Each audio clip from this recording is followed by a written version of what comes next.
So this is a meditation on emptiness that was taught by Lama Zopa Rinpoche. So it carries the blessings from him. And it involves just trying to get in touch with our sense of I, and then searching for it, looking for it within our body and mind, within the basis of imputation, the body and mind. Okay, so start by making yourself comfortable, but not too comfortable that you would fall asleep. So we want to be able to stay awake and alert, have a sharp, clear, focused state of mind.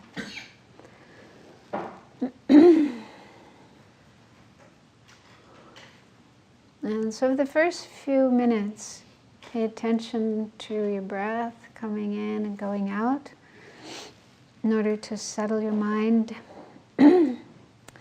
Put aside or let go of any other thoughts not related to this meditation. So put them all aside and decide to really do the best you can to stay focused on this meditation.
Now, continue to keep your mind focused, attentive, here in the present moment, present place.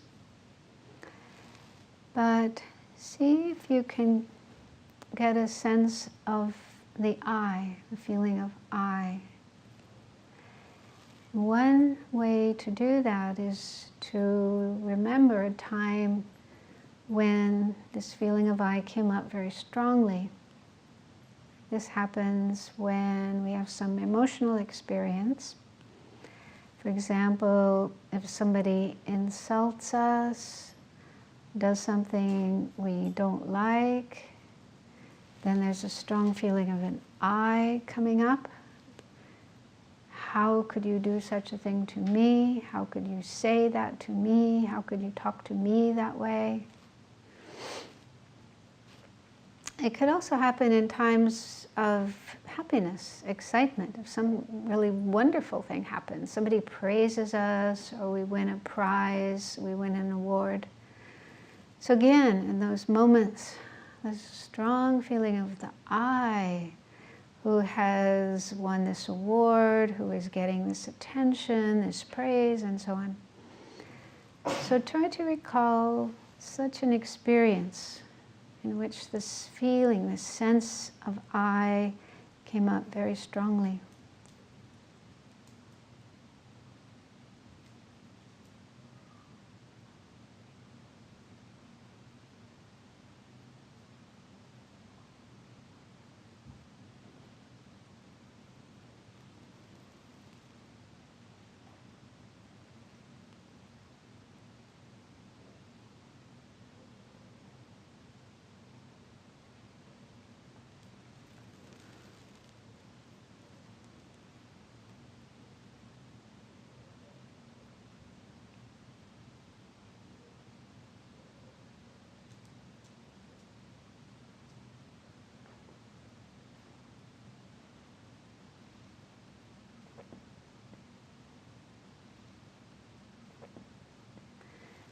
So when you are able to remember that experience, try to focus on the feeling of I rather than on the emotion or the situation or the other person. And try to focus your mind on that sense, that feeling of a real I.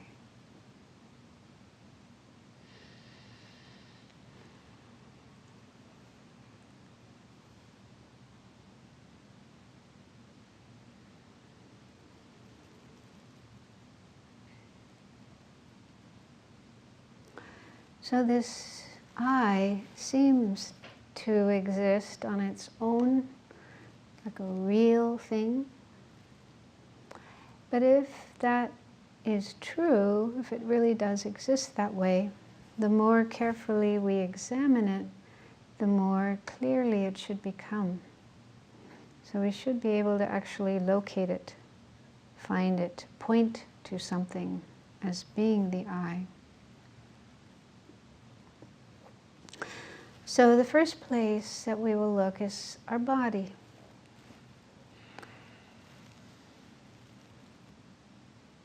So think about your body, the different parts of your body, and you could go through your body, starting from the top of your head, going down, or starting from your toes, going up.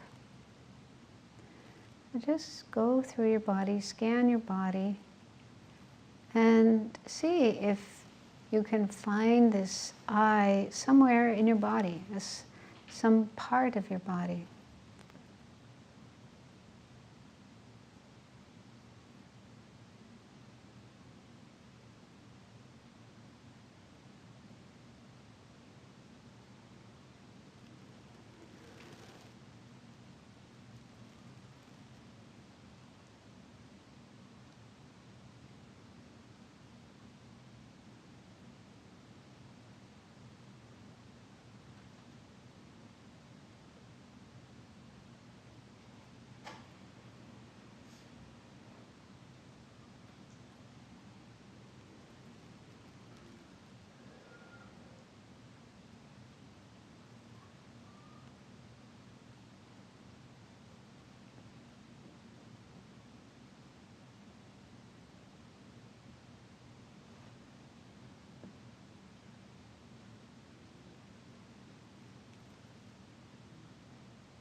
So if you think that your I is some part of your body, then investigate that idea more carefully.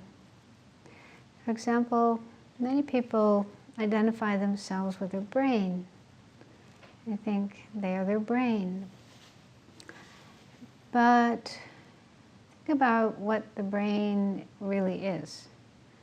It's just a mass of cells. You say it's a bit sort of squishy, gray-colored jelly. So that's what the brain actually looks like. Most of us never even see a brain. But if we did, would we really feel that's me? Does that really fit our sense of self, our sense of I?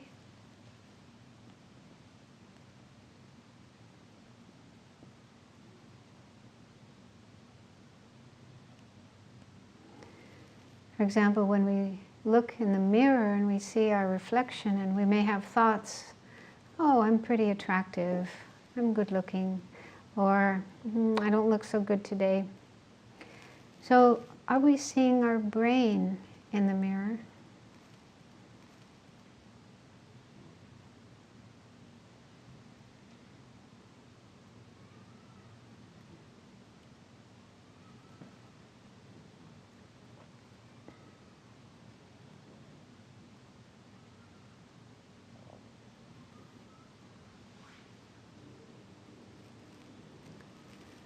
So another possible place to look for the I is in the mind. So many people identify more with their mind, thoughts, feelings, experiences. So our mind is also made of parts.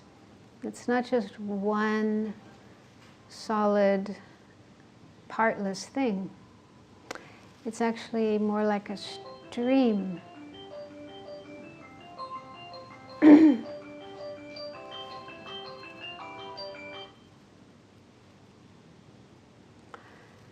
It's more like a stream that is made up of moments of experience. So each moment there are different experiences arising, a thought, a memory, an emotion, a perception. So one after another, different experiences arise. They only last a moment, and then they pass, they disappear, the next one arises. So the mind is this constantly flowing and constantly changing stream of experiences, changing every moment. And there's all different kinds of experiences. There's thoughts, there's memories, there's emotions, there's good emotions, bad emotions. So if you think your I can be found in your mind, then check that idea more carefully. Which part of the mind is your I?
And in case you think that all of your experiences are the I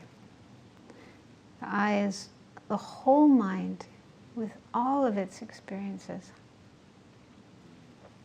then doesn't that mean that we have millions or zillions or countless different I's? Because in one moment there's anger, another moment there's love, another moment there's happiness, another moment there's sadness or depression. So in fact, each moment there's a new experience.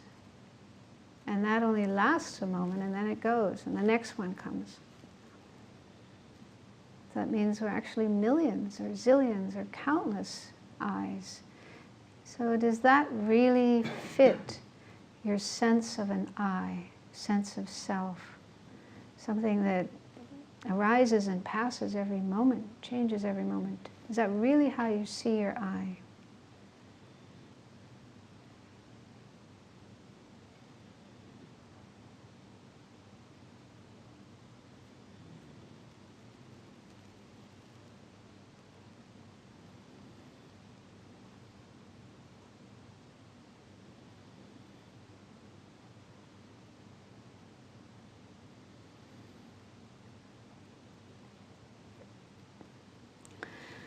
So then you might think, okay, the body, I can't find the I in the body, and I can't find the I in the mind, but maybe it's somewhere else, something else.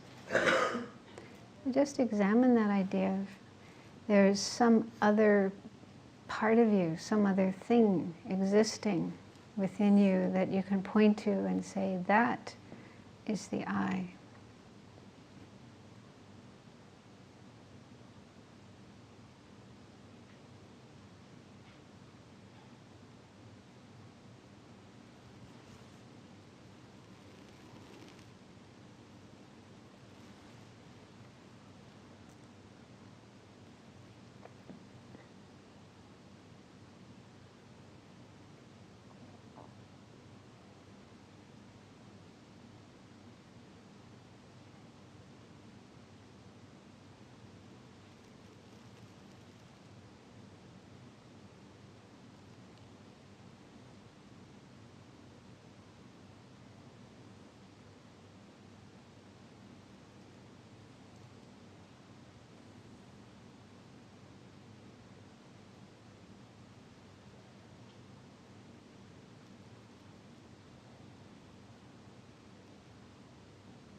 Now let's try a little trick on our mind. Imagine that all the parts of you separate from each other and float away in space. Start with your body. So our body is actually composed of trillions or zillions of parts, if we include all the tiny particles, molecules, atoms, subatomic particles. So imagine all those tiny particles separating from each other. No longer sticking together, but separating and just floating away in space, going out in different directions.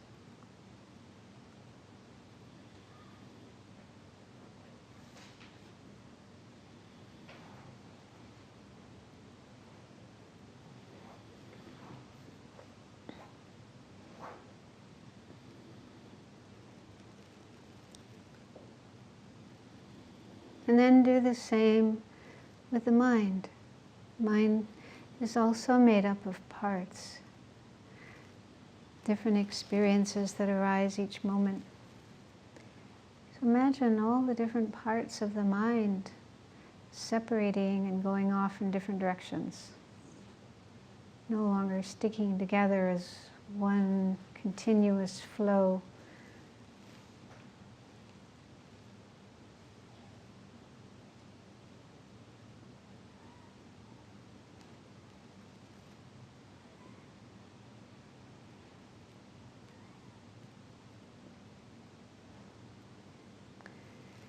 Now, check your feeling of I, this feeling of a real, solid, independently existing self or I. Where is it? What is it?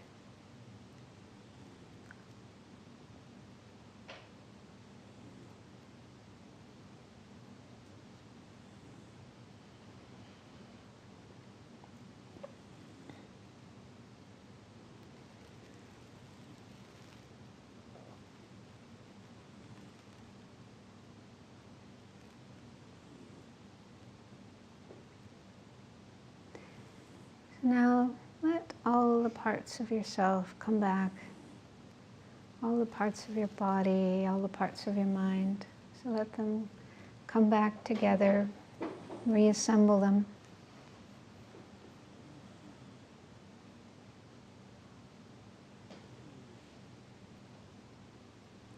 And understand that Buddhism is not saying there is no I, no self, no me at all.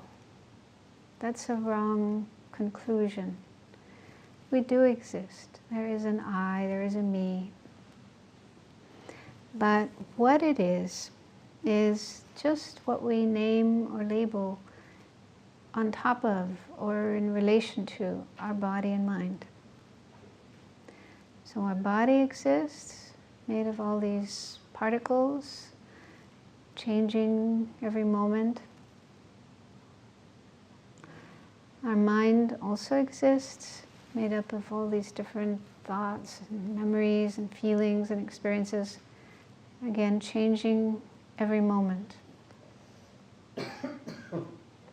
So our body and our mind exist, they're changing every moment, but there isn't some thing within our body and mind that we can point to and say, that is I, that is the me, the self, the I.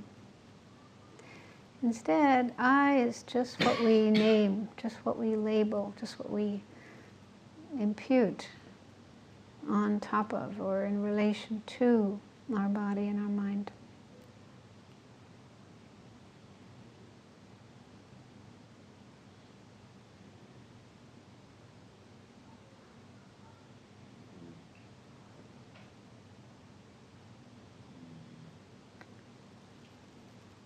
And thinking that there's more than that there's an I that isn't just named or labeled on top of our body and mind, but a real thing existing on its own, something we could point to, something we could find.